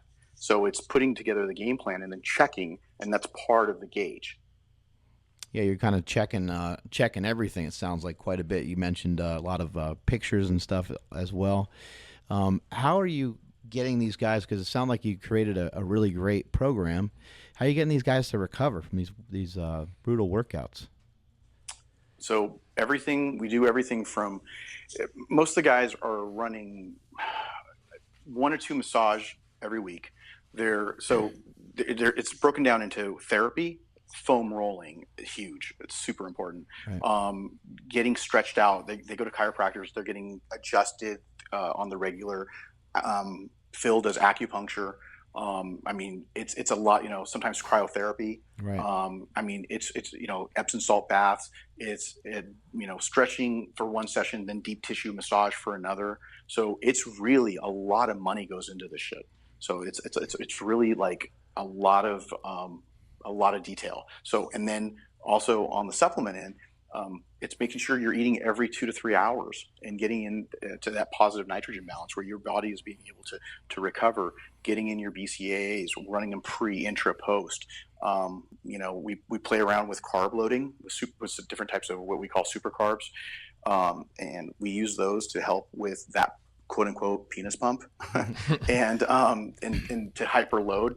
So all of those things help with recovery, whether it's something that's going to be more in regards to therapy wise versus making sure nutrition wise, but we try to work every angle. One of the big changes I've seen in nutrition has been the pre-workout, intra-workout, and post-workout. Something that's, I believe, is called peri-nutrition, where it's basically just you're trying to supply your body with a good amount of nutrients and nutrition kind of surrounding the workout to help you survive and help you to have a more positive result from your workout, rather than you just going in and annihilating everything and having a hard time recovering. How intricate is that for a lot of the people that you work with? Super intricate. So everything from the sources of protein that we're doing for the day. So in the morning, we put in, when I build in my programs, I'm using something that's going to get in your system really quickly. So we're using egg white protein because it absorbs super quick. We want that through this. It's totally fine if you want to plug your company. That's totally fine with us. So you can go ahead and plug whatever. I think it's fine. I mean, we'll get to that a little bit later too. But I think it falls in line with what we're talking about. So it's totally fine. Well, and my company, the reason why I even created it, and we'll talk a little bit more about it if you'd like, but is because it wasn't my products are all designed around my system and my approach about blood flow. So everything that I have has a rhyme and reason for when it's used within a preparation for a physique contest, whether it's a woman getting ready for a bikini contest, a man getting ready for a bodybuilding contest. Everything that I have in my products that I've created all are dialed in to fit within certain part of my system. So, when you're getting up in the morning, it's like I said, it's egg whites. But if somebody doesn't want to do egg whites because they don't want to cook, then they're doing my Isoject, Evogen Isoject shake, which is an isolate, and they're getting in 50 grams of protein. So, on an average guy, so they're getting that in their system right away. And then we're using, oatmeal or cream of rice, depending on, the person. Some people do a little bit better with oatmeal. They feel better with it. Some people do better with cream of rice. But what we do then is we do in bodybuilding, in my program, it's normally after about the second or third meal, they like to train. And what we do is we try to basically get those meals in, get the nutrition in. And then what happens is the pre-workout that kicks in 20 minutes before will be either a stim or a non-stim based pre-workout. Now, I started my whole company with a $60 non-stim pre-workout called EVP. The whole company started with one product 9 years ago.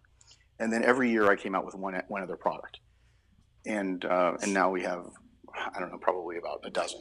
And the key is to be able to increase blood flow. Again, we want something that's going to vasodilate.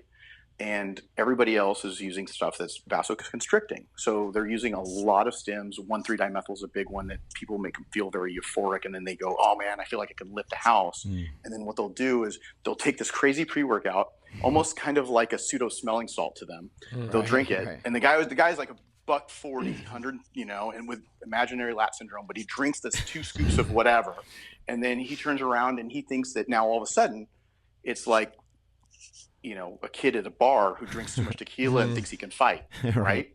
So what happens is it makes you think you're strong, but you're really not. It might get you jacked up. Just described my whole life. We should have had this conversation a long time ago. Yeah, exactly. It's like therapy. So what ended up happening is people would go over there, hyper stim out, and then they would just go in there and then they just bonk. And then you can't. A lot of these products, they just constrict so much that you can't even get a hard on. So I mean, literally, you just because that's the side effect of very, very high stims. And so what ended up happening is that with this product with EVP, it was a non-stim pre-workout, which increased blood flow, had recovery components in it, and then you would take it 20 minutes before, and then during the workout, you would take a product that would help continue the pump, and then the BCAAs and glutamine were added to it so that you can help with recovery throughout the workout. And then post-workout, using a lot of the different clinical studies that have shown that the way isolates post-workout. So we would add that in, and now there's some really cool studies that show the BCAAs along with the isolate actually create some synergies together. So what I did was when I created my company, Evogen, I created it so that I could be able to have the pre, the intra, and post. And then I have everything from a non-stim for the guy that wants the maximum pump, but also I have one that's a stronger stimulant that's called EVP Extreme for the people that wants pump, but they still need that stim. So it's more balanced for the guy that wants a bit of both. So, that's what I created, and I put it all around that system of all maximizing blood flow and creating a 3D effect with the muscle bellies that you're working. A lot of the calories and nutrition that the athlete is getting is really surrounding the workout, because you mentioned for some of your athletes 2 or 3 meals before a training session, and they have pre-workout, they have intra-workout, and they also have post-workout. So a lot of the consumption of calories are coming almost just right around that training session, huh? Yeah, I mean, you're not getting a ton of calories, but a lot of those nutrients are Right. really focused around them because Gotcha. the calories aren't super high. The only time they get super high is when we're bulking, and then the post workout you're doing higher amounts of protein, but you're also throwing in another 50 to 100 grams of carbs per post workout. We're sometimes throwing in additional things like honey and just eating fig Newtons, fat-free fig Newtons, things that are going to absorb very, very quickly. And I mean, anywhere from 100, 150 grams of carbs post-workout, and to be able to reload all of the glycogen levels that you just went through from being spent. When do we get to eat ice cream? Ice cream, honestly, man, on my programs in the off season, I put frozen yogurt in there all the time. Yeah. So, and especially the bigger guys, because they just burn right through it. I mean, they'll go in there and like I see them doing little selfies at Yogurt Land, and and they got all the toppings. That's great. And he's like, I'm like, what are you doing in Yogurt Land with a pink cup? It's my girls. It's my girls. It's not How important do you think it is to change things up? For myself, you've seen some of the Instagram posts. I've been doing a ketogenic style diet, but I bounce around. I go in and out of diets, and I switch things up here and there. I'll add some carbs in at some point to change things up. How about for some of the people that you work with, maybe even some of the people that you work with? I know, I believe you worked with The Rock before. When you work with someone like him, do you have him go in and out of these lower carb phases and stuff like that? Him, not so much. Other people, yes. So he likes pancakes a lot. Yeah, he's a big pancakes fan. He loves pancakes. Pancakes, pizza, brownies, cookies. He's a big son of a bitch. But he is. He's a big boy, but he burns right through it. So, so when you're looking at somebody where you're trying to burn body fat, okay, and somebody wants advice on turning body fat, and you say, what kind of diet do you recommend? And if the person's got more than like 20, 30 pounds to lose, I go keto. Like when I was competing, because a lot of people don't realize this, but I used to compete back in the day. When I was competing, I was a natural bodybuilder, okay? And what I would do is for the first month of my competition diet, I would start off with keto. And I would run a keto diet for the first 4 weeks. And what that would do is help get my cravings under control. Right. It would help shift my body. And then once that happened, I would then go into a carb cycling diet because I needed more carbs to be able to make sure I don't flatten out. And then I would go like a high, medium, low. And that's how I would do it. Then I'd go high, medium, low. And I would create a carb cycle. And that's how I would do it. And that's kind of how I do my programs for my clients. But the high-end clients that I have now that are like getting ready for the Olympia and stuff, I don't usually put them on keto because they don't perform as well with it because they need to stay rounder, and they have metabolisms and insulin sensitivity for them is so good that their body can get striated glutes with 200-300 grams of carbs. And they don't need to go there. But if I'm working on somebody who's got, they have great genetics, and most of them have been working out for most of their lives, so they probably don't need something like that, correct? Correct. Yeah. But if somebody is like a bodybuilder who's like an amateur who's maybe taken a year off, and now it's like I didn't compete for 2 years, their body fat is higher, then I'll put them on keto. I'll put them on keto, especially in the beginning, and then once their body becomes efficient, and you throw the carbs in, kind of like what you're doing, where you go keto for a little while, then you'll go maybe play around with the diet a little bit, and it won't affect you. But if you just kept going high carbs, then all of a sudden your body fat starts to creep up, and you start to kind of lose your shape. But when you go back to keto, it helps that insulin sensitivity, so that what happens is when you do throw carbs back in, your body is able to efficiently use them, and they don't get stored as body fat. Right. Yeah, I've explained to people, the cravings, it's just being a huge thing to try to rein in. And on top of that, just, kind of hitting the reset button on your insulin sensitivity. I think a lot of people we all get used to having food in abundance. We overeat, and there's a lot of really good food around us at all times. And so it's hard to kind of resist. And so I've always used the keto diet. I always go back to it. I don't think it's the greatest diet in terms of performance and in terms of like gaining muscle mass and stuff. There's definitely better ways to go about doing it. But for those people that have a hard time with their cravings and they just want to try to lose some body fat, I think it works great.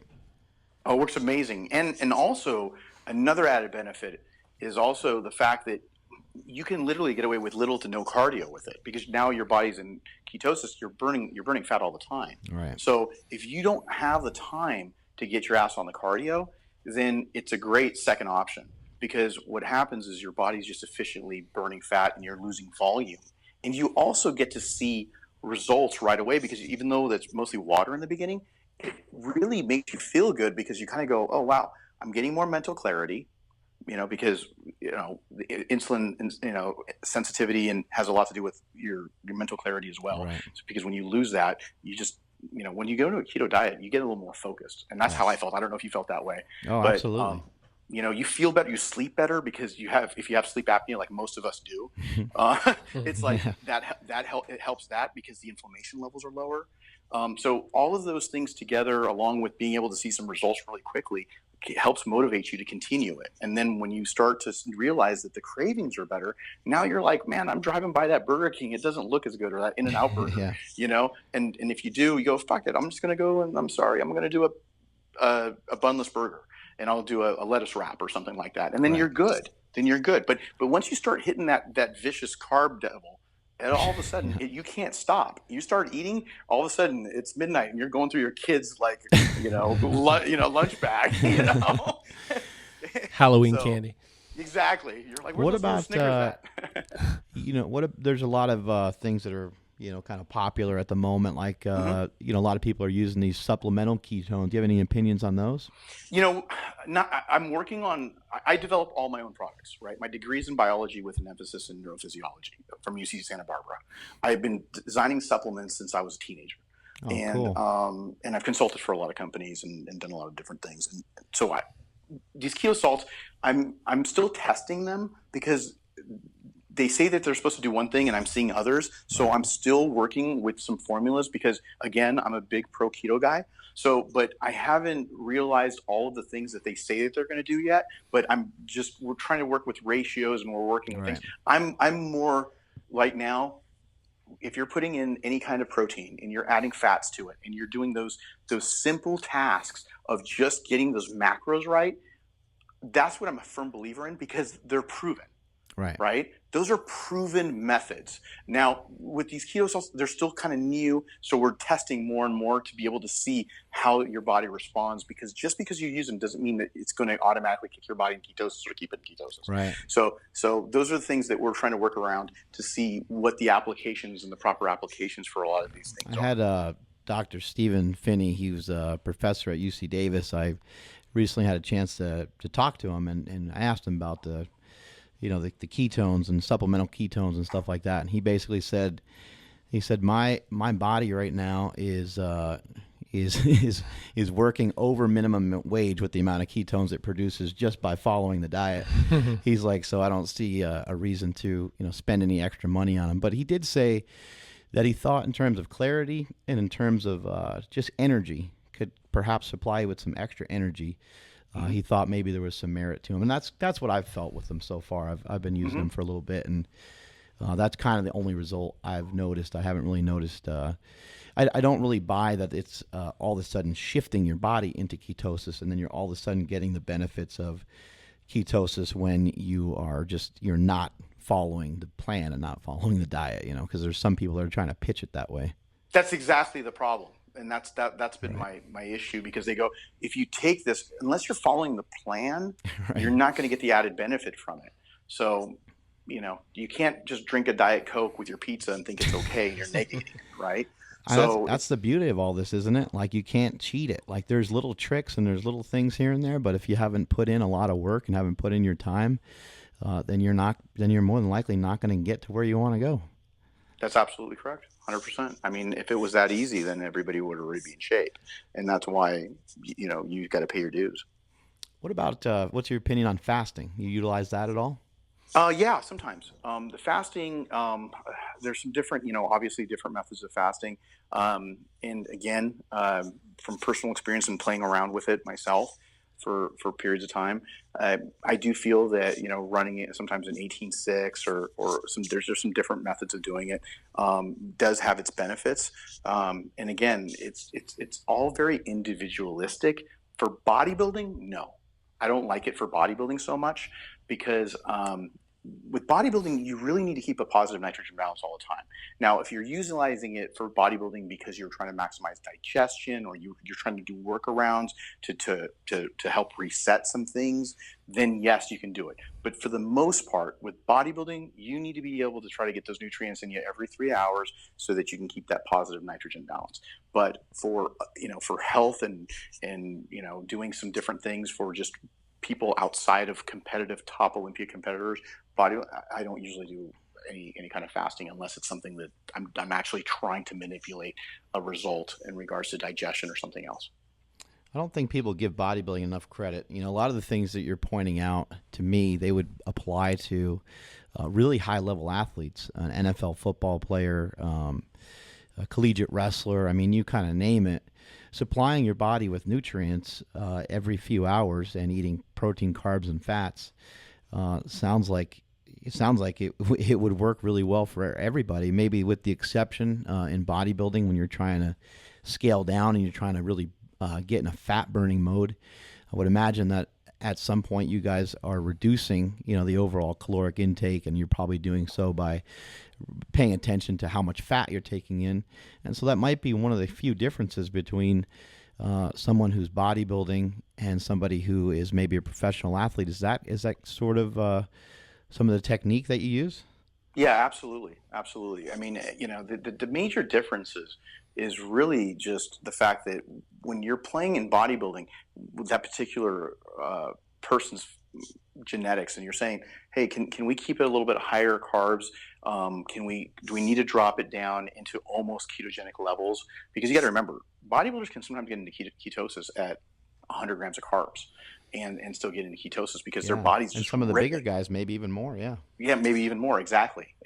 I remember when I first started with Heath, I mean, our low carb days were like 175 grams, 100 grams of carbs. Now our low carb days are over double that. Wow. So again, he's bigger now, because when he first started, he was probably pushing about 210 pounds on stage weight, and now he's 252 on stage. So so there's a market difference with that. So that it's like a motor, right? So the bigger the motor, the more of the calories you're going to burn. So if you're at 200 pounds, you're running a little V6, and then when you're 250 pounds, you're running a big Hemi V8. So you're just ripping right through it. And your body, I mean, you literally can throw in some carbs, and then especially if it's like a white rice or something that's going to kick fast, all of a sudden you start sweating. And your body is just, just from that natural insulin release, what happens is your body's like some water on top of a hot fry pan. It just burns it right up, and it just, boom, it's gone. Are your clients counting calories, or are you having them kind of weigh their food, or is it eyeball? Like, how are you usually working it? It's weighing the food. It's measuring. It's measuring every meal, especially during the diet phase. And when it comes to the women, it's also counting calories, because their calories are so, they're not as dense. So you're not doing that much food. More sensitive because they're typically smaller, correct? Exactly. So when you're talking a 250-pound guy, you can turn around and say, okay, well, we're going to do 8 ounces of protein, and we're doing 6 to 8 ounces of carbohydrate. With a woman, you're talking 4 ounces of protein per meal, 3 or 4 ounces per meal, and then you're turning around and you're adding the carbs, and those carbs need to be measured a little bit more precisely. So they actually will send me their macros for the day. So what they'll do is I'll have them go to a website like one of the calorie websites, and then they'll take a screenshot of their day, and then they'll send it over, like MyFitnessPal. Right. And then they'll turn it around, they'll take a screenshot and say, this is my day. And then they'll send it over to me, and I'll look at it and go, okay, your fats are a little low, or hey, your carbs are getting low. Let's bump up your fats. Let's add a little bit of red meat. Let's add a little bit of, let's say, some extra virgin olive oil, or let's add in some salmon, and then we'll go ahead and do that. So when I tend to go down on carbs, I tend to go up on fats. And so I'll look at the macros for the day, and then I'll do the same thing with the guys. But sometimes with the girls, again, just a little bit goes a long way. So you got to be really careful with them because of how small they are. Are you fairly comfortable with the accuracy of the databases on those in terms of calories and macros? And it's a loaded question, isn't it? It is a very loaded question. I mean, for the most part, yes, but some of them are really screwed up. some of them are screwed up, and sometimes I'll look at them, and that's, My Fitness Pal is probably the one that I trust the most. But depending on where you pull from within their database, you could have a potato come out at, like, let's say 50 grams of carbs for one serving size, and then another one will be 68. And Right. When you start adding that up, it adds up, especially after 6 meals, right? Yeah. And you're just like, what's going on here? So I do think that there is a little bit of inaccuracy out there, but it's one of those things that I also kind of have a good idea that, a cup of cooked rice is 50 grams of carbs. Right. And it's like boom, right there. I know that. Now, if you're using some wild rice, or you're using sushi rice, or you're using this, then there's going to be some differences. But if I'm showing white basmati rice, we're talking 1 cup cooked, 50 grams, plus or minus 5. So as long as they're measuring right, they're getting good numbers, just because those are known quantities. I think some of the packaged foods might be the question. I had a reach out from a listener recently who said that he had a friend who is a consultant to the food industry. She said that the package, the macros, the carbs, the fats, the calories could be up to 20% off. Oh, I was thinking it could be up as high as 50% off. Okay. Yeah. Yeah. I mean, I'll be honest with you. Like, some of the stuff, like, everything from some of these diet bars, they're like, oh, it's only got 5 grams of carbs or 4 grams. And now all of a sudden you're seeing their new improved formula is 14 grams. Mm-hmm. And you're like, yeah, it's because it was never 5 in the first place. Right. It was just that when they went in and they got it retested, it was 14. But I do think that there is, some definitely with the packaged foods, it can become a little bit skewed to the side where they're going to want to make it look a little bit better for you than it is. Mm-hmm. And I think that ultimately, if you're really, really anal, like most bodybuilders are, that's why they make their own food. Right. I mean, even with these food prep companies that have just popped up left and right, and I have a really good one in my backyard.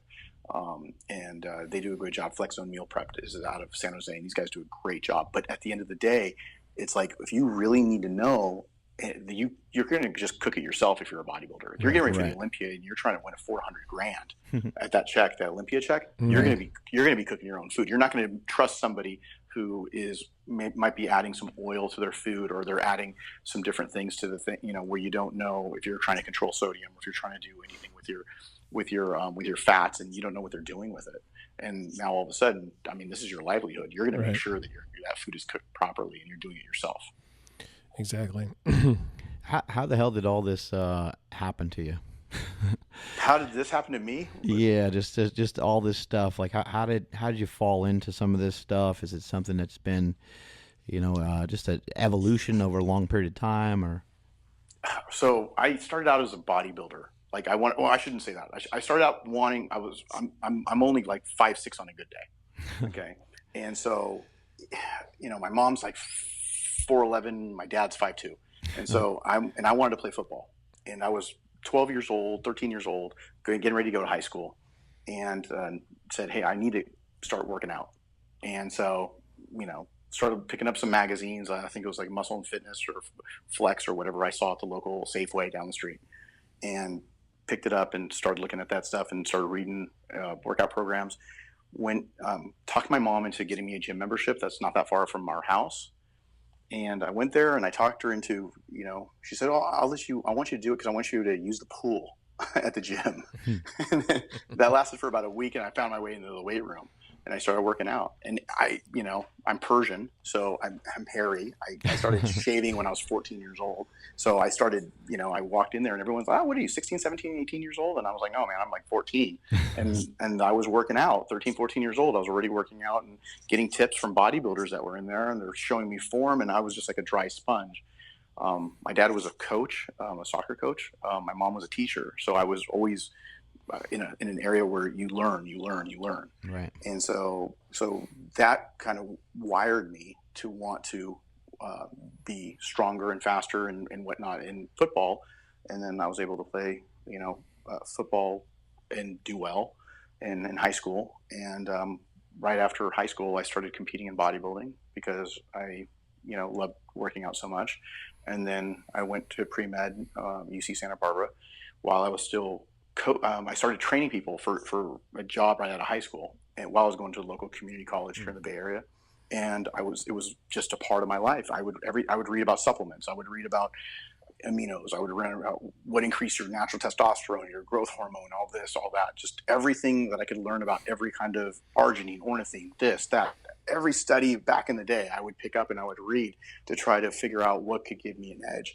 But it was always about just making sure that I tried to know as much about the training principles. I'd read about Arthur Jones and when he created those, the principles, and when he created Nautilus and machines, Right. and the whole principles behind that. I started working out right after high school. I started working out at this place called Ironworks Gym, right in Campbell, right, and this is about 3 blocks from where my office is now, where Evogen offices, and that became World Gym, and there was a lot of Jeff Stanley and a bunch of powerlifters that I knew. When I was training bodybuilding, they used to all train there. So Keeley and Mark Rifkin and all those guys, they owned that gym. That was World Gym Camp, and they turned from Ironworks to a World Gym. And, they taught me about Ed Cohn and all the guys that were big powerlifters because they were powerlifters. And so I taught, Scott Wilson, who was a Mr. USA bodybuilder, was out of that gym as well.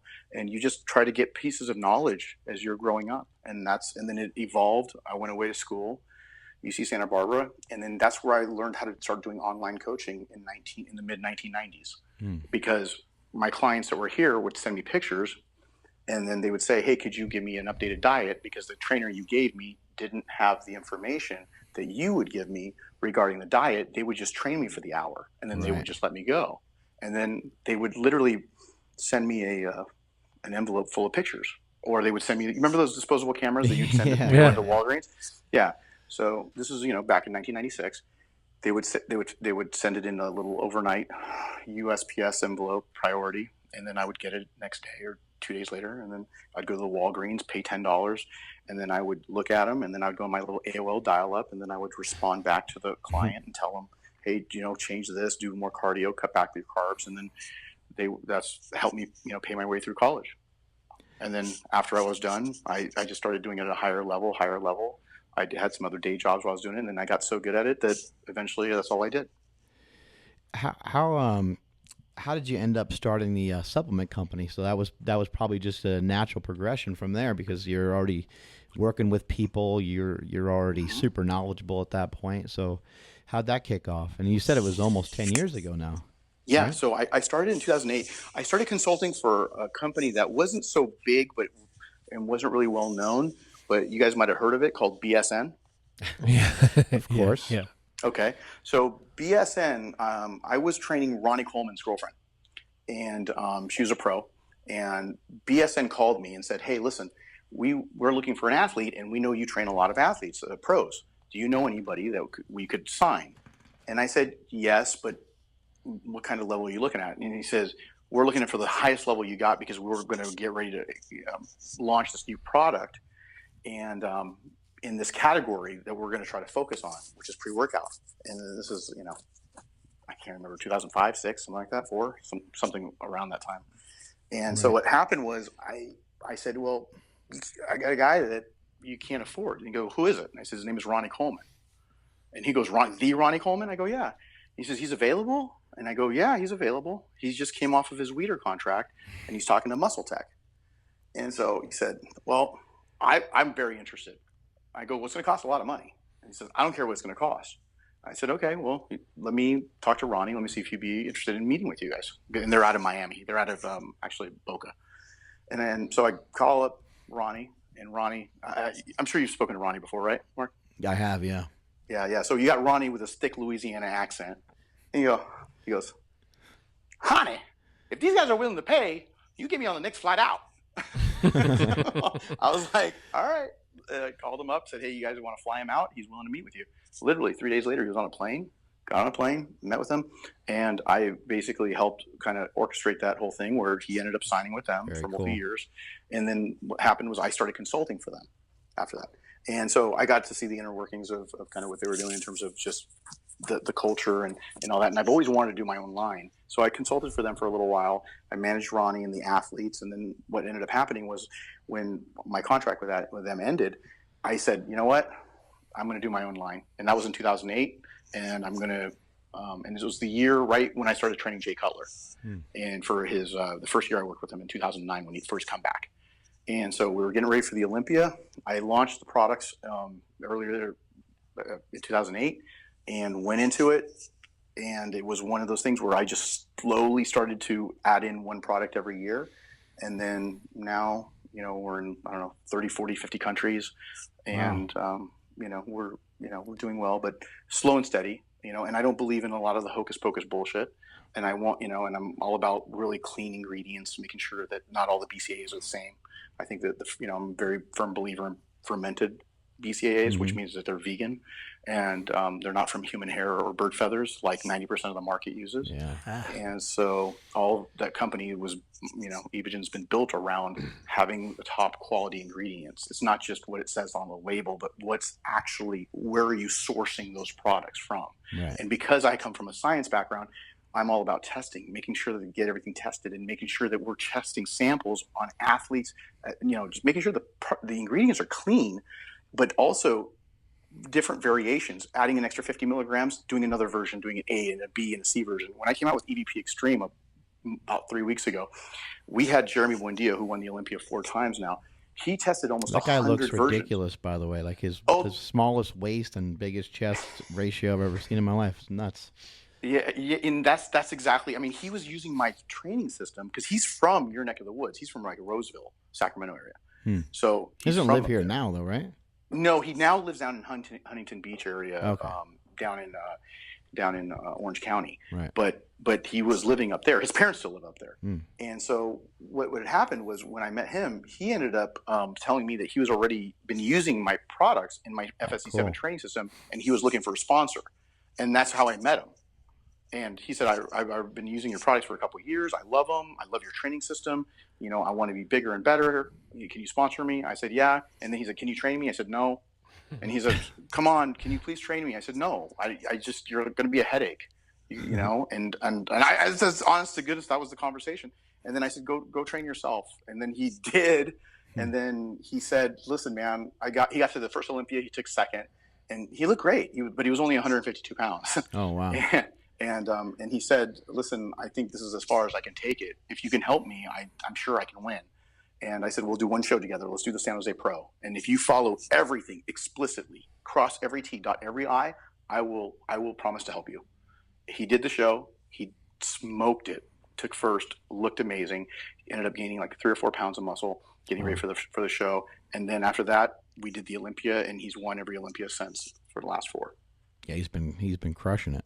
Yeah, and he trains his ass off. The kid used to be a teenage bodybuilder, and he did, was like a middleweight bodybuilder, and then he switched to physique. That's why he has legs. He actually fills in those board shorts that he wears. Yeah. And he trains his ass off, man. When he goes in there, he kills it.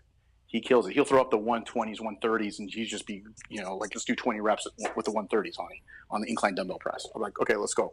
Boom. Yeah, we saw some videos of you training him and working with him and stuff, and it actually looks like the posing and flexing and stuff in between. It looks like that's no joke either. It looks like you guys are, looks like you're encouraging him to flex as hard as he can in between those sets. It looks like it's hard.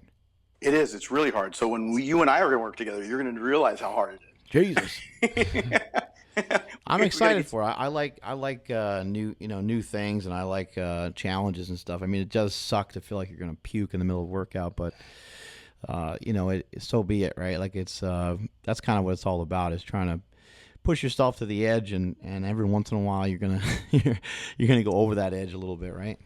Well, you are, and what the cool thing about it though is it's not really the puking part comes from mostly legs, but Right. I did. Jay will tell you, he almost puked doing arms with me. When Right. Cutler before he retired. But the whole thing is that the cool thing about it is when you sit there and you're blasting your chest or you're blasting your shoulders or arms, and you can see a marked difference between when you started and when you're in the middle of those sets, and you say, "Holy shit! I can't realize like how round I look, and Right. how much difference I look pumped up like this versus my regular training workout." Then you kind of get all, really inspired. Well, and to look at to see someone else lifting in the gym, it a lot of times it all looks similar, and so somebody seeing you guys doing your reps and stuff, they might not recognize what you're doing has been tested, and what you're doing you've been working on it for so long and have used it with so many different athletes. So it's pretty cool that you've had, built this up in this way and had that many test subjects basically over the years to work on. Yeah, and a lot of that was just really trial and error. It's like making the supplements. A lot of it is trial and error and getting that proper formula when you're making a fat burner or you're making a pre-workout, whatever, and you're really trying to dial it in. Sometimes you have to go through revision after revision. And when you're doing the same thing with the FSD7 system, it's evolved. And just working with people and understanding like how much the flexing in between sets, how much that really brings out, how much detail that really brings out. And being able to have somebody who's that serious, who will listen to you and you say, eat shit, and they'll say how many ounces. Those are the types of people I work with, and I'm blessed to be able to do that, because most trainers, they work with people, and you'd be lucky for them to listen to half the things you're saying. Where do you think people are making, and people, I mean, young people seeking to become bodybuilders? Where do you see the biggest mistakes? What are people? Drugs. Where are people missing out? It's all drugs. Everybody thinks that bodybuilding is drugs. And that's where the number one problem is. They just start too young on drugs. The whole program is based too much on that. And I just feel that it's like bodybuilding is one of those things where when you are training and you are eating right, your body's going to respond. And if you try to put too much seasoning and you don't have the good quality of meat and potatoes, it's just going to taste like crap. Right. And that's what that really turns into. And I think that's the thing where, people, start going off the deep end with that stuff. Really, you got to try to really maximize your potential naturally as far as you can. And then if you do make a conscious decision to do anything, you can do something at that point. But at the end of the day, you got to be able to have that base. And that base is make sure that you're strong, you're getting your form, you're working the volume workouts and being able to really, nowadays supplements work. It's not like 25 years ago where you're popping colostrum pills and, and farting all over the place. Yeah, exactly. And you're pooping out those BCAA pills, those 2,200 milligram. Oh my God. I used to burp them. That's amazing. It's like a big thing of powder comes flying out of your mouth. You're lucky it actually turned into powder. I would poop them out the way they'd go in. They wouldn't even break down because they weren't, they didn't have anything in there to help them disintegrate. Right. It's like corn today, corn tomorrow. Yeah. Yeah. That's right. Exactly. That's exactly it. And now the products are way, way better.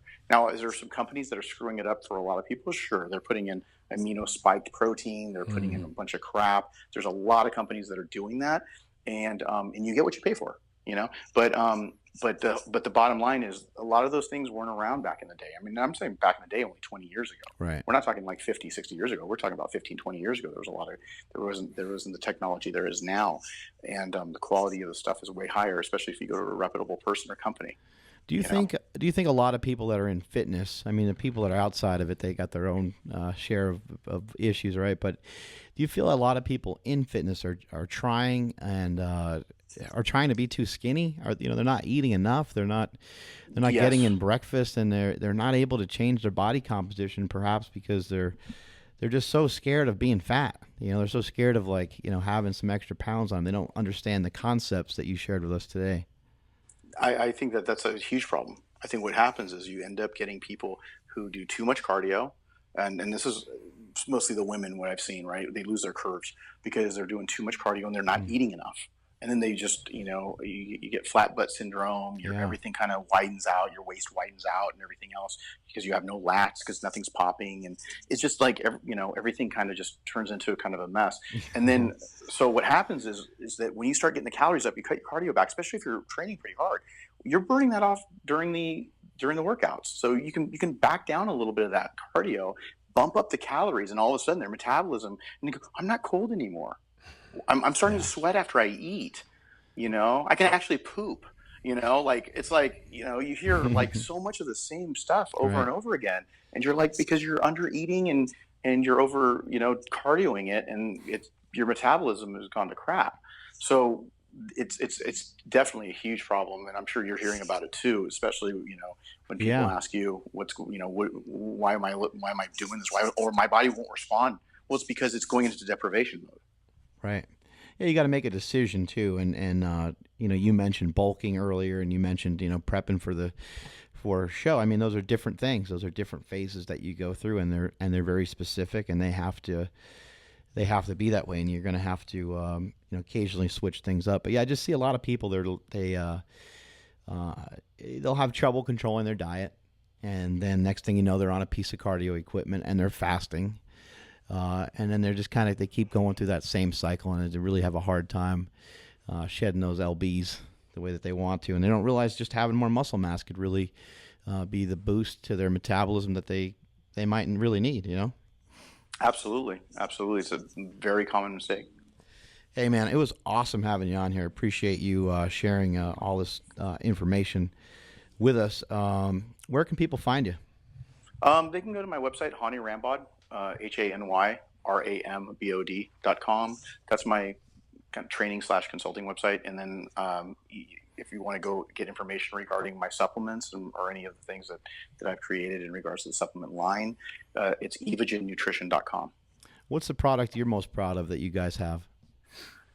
I mean, honestly, there's so many that I really, really like. I'm kind of known for several legacy products because I haven't changed them in 8 or 9 years.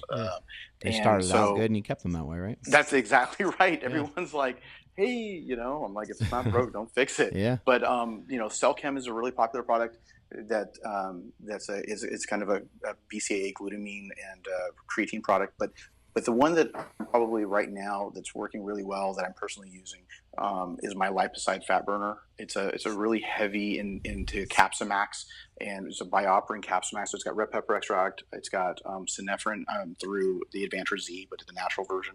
So the bitter orange extract. It's got that in there. It's got a little bit of caffeine, a couple hundred milligrams caffeine. And it just makes you sweat your ass off. and it's really good for fasted cardio. Jeremy uses it for fasted cardio. And then he'll run that with a scoop of BCAAs just to help with, the fasted cardio. And then he'll run that for about 30 minutes of cardio. And then he'll do, sometimes if he does a second session, he'll do another serving in the early afternoon, mid-afternoon. But that's been a really good thing. But Cool. That product has been doing very, very well. A lot of people seem to really like it because it just makes you drenched. Right. Well, cool. Like I said, it's great having you on the show, and it'd be awesome to have you up here at Super Training Gym. Thanks again for your time. I appreciate it. Yeah, thanks for having me, guys. Thanks a lot. Take care. Take care. Bye-bye. Cool. Well, that was a lot of fun. That was awesome. I learned a lot, and really excited to have him here at Super Training Gym at some point. And well, not here at Super Training Gym. When there's a Super Training Gym to come to again. Yeah, at the new Super Training Gym, which I got to head to right now to get some squats in and some deadlifts. Multiply your hustle, multiply your muscle. May all your shits be tapered. I'm at Mark Smellybell on Instagram and Twitter. Catch you guys later.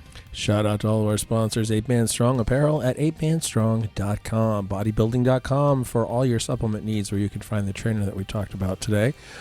Precision Nutrition at get.pn/PowerCast for your free nutrition course. Complex USA for cutting-edge muscle stim machines. Get 28% additional off with code PowerCast. Reebok.com, home of the legacy lifting shoe. Increase your bench press at howmuchyoubench.net. Power, the only strength magazine available in both digital and print at thepowermagazine.com. I'm at the Jim McD on all the social medias. Follow the show on Instagram. We are at Mark Bell's PowerCast. We're out of here.